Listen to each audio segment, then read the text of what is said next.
Hi ಎಲ್ರಿಗೂ ನಮಸ್ಕಾರ. ನೇತ್ರ ಬ್ಲಾಗ್ಸ್ ಯೂಟ್ಯೂಬ್ ಚಾನಲ್ಗೆ ಎಲ್ರಿಗೂ ಪ್ರೀತಿಯ ಸ್ವಾಗತ. ಲೈಕ್ ಮಾಡಿ, ಶೇರ್ ಮಾಡಿ, ಸಬ್ಸ್ಕ್ರೈಬ್ ಮಾಡಿ, ಹಾಗೆ ಬೆಲ್ ಐಕನ್ನು ಕೂಡ ಕ್ಲಿಕ್ ಮಾಡಿ. ಕಾಯಿ ಇಡ್ಲಿ ಮಾಡೋದು ಎಲ್ರಿಗೂ ಗೊತ್ತಿರುತ್ತೆ. ಅದೇ ಕಾಯಿ ಇಡ್ಲಿನ ಹತ್ತಿ ಥರ ಸ್ಮೂತಾಗಿ ಉದ್ದಿನ ಇಡ್ಲಿ ರೀತಿ ಹೆಂಗೆ ಮಾಡೋದು ಅಂತೇಳಿ ನಾನಿವತ್ತು ನಿಮ್ಗೆ ಹೇಳ್ಕೊಡ್ತೇನೆ.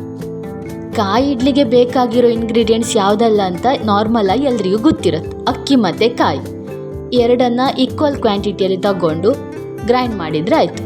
ಆದರೆ ಇದಕ್ಕೊಂದು ಸೀಕ್ರೆಟ್ ಇಂಗ್ರೀಡಿಯೆಂಟ್ಸ್ ಇದೆ. ಅದನ್ನು ಹಾಕಿದರೆ ಮಾತ್ರ ನಾನು ಹೇಳೋ ಇಡ್ಲಿ ರೆಡಿ ಆಗುತ್ತೆ. ಅದು ಯಾವುದಂದರೆ ಅನ್ನನ ಸೇರಿಸಿ ಅಕ್ಕಿ ಮತ್ತು ಕಾಯಿ ಜೊತೆ ನಾವು ರುಬ್ಕೊಳ್ಳೋದ್ರಿಂದ ಇಡ್ಲಿ ಯಾವ ರೀತಿ ಬರುತ್ತಂದರೆ ಹತ್ತಿ ಥರ ಸ್ಮೂತಾಗಿ ಉದ್ದಿನ ಇಡ್ಲಿ ಥರನೇ ಅದು ಅಷ್ಟು ಟೇಸ್ಟಿಯಾಗಿ ಇಡ್ಲಿ ಆಗಿರುತ್ತೆ. ಮೊದಲು ನಾವು ಇದನ್ನು ಅಕ್ಕಿ ಕಾಯಿ ಜೊತೆನೇ ಅನ್ನನ ಹಾಕಿ ಕೂಡ ರುಬ್ಕೊಳ್ಬೋದು.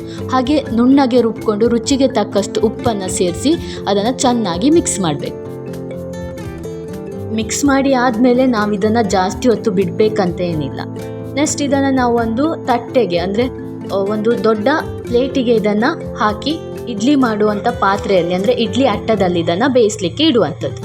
ಇಲ್ಲಿ ಇಡ್ಲಿ ತಟ್ಟೆ ಅಂದರೆ ಉದ್ದಿನ ಇಡ್ಲಿ ಎಲ್ಲ ಮಾಡುವಂಥ ತಟ್ಟೆಗೆ ಹಾಕಬೇಕಂತ ಏನಿಲ್ಲ. ದೊಡ್ಡ ಪ್ಲೇಟಲ್ಲಿ ನಾವು ಇದನ್ನು ಹಾಕಿ ಬೇಯಲಿಕ್ಕೆ ಇಡುವಂಥದ್ದು. ಯಾಕಂದರೆ ಇದರ ರುಚಿ ಇನ್ನೂ ಜಾಸ್ತಿ ಆಗುತ್ತೆ ಅಂತ. ನೆಕ್ಸ್ಟು ಇನ್ನೊಂದು ಥಿಂಗ್ ಏನಂದರೆ ಇಡ್ಲಿ ಅಟ್ಟದಲ್ಲಿ ನೀರು ಕುದಿಲಿಕ್ಕೆ ಸ್ಟಾರ್ಟ್ ಆದಮೇಲೆ ನಾವಿಲ್ಲಿ ಪ್ಲೇಟನ್ನು ಇಡುವಂಥದ್ದು.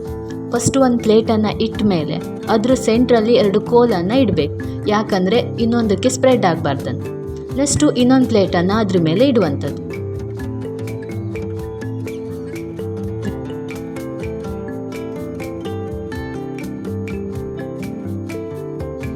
ನೆಕ್ಸ್ಟು ಇದರ ಮುಚ್ಚಳವನ್ನು ಕ್ಲೋಸ್ ಮಾಡಿ ನಿಯರ್ಲಿ 1 ಅವರ್ ನಾವು ಇದನ್ನು ಬೇಯಲಿಕ್ಕಿಟ್ರೆ ನಮಗೆ ಬೇಕಾಗಿರುವಂಥ ಸ್ಮೂತ್ ಆಗಿರುವಂಥ ಇಡ್ಲಿ ರೆಡಿಯಾಗಿರುತ್ತೆ.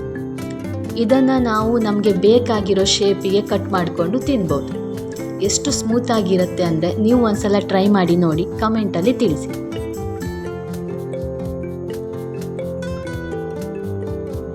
ನಾವಿದನ್ನು ಚಟ್ನಿ ಜೊತೆನೂ ಕೂಡ ಟೇಸ್ಟ್ ಮಾಡ್ಬೋದು. ಹಾಗೆ veg sambar, fish curry, chicken ಸಾರು ಜೊತೆನೂ ಕೂಡ ಇದನ್ನು ನಾವು ಟೇಸ್ಟ್ ಮಾಡ್ಬೋದು.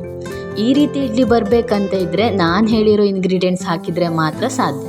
ನಾನಿವತ್ತು ಇದನ್ನು ಚಿಕನ್ ಸಾರು ಜೊತೆ ಟೇಸ್ಟ್ ಮಾಡ್ತಿದ್ದೀನಿ.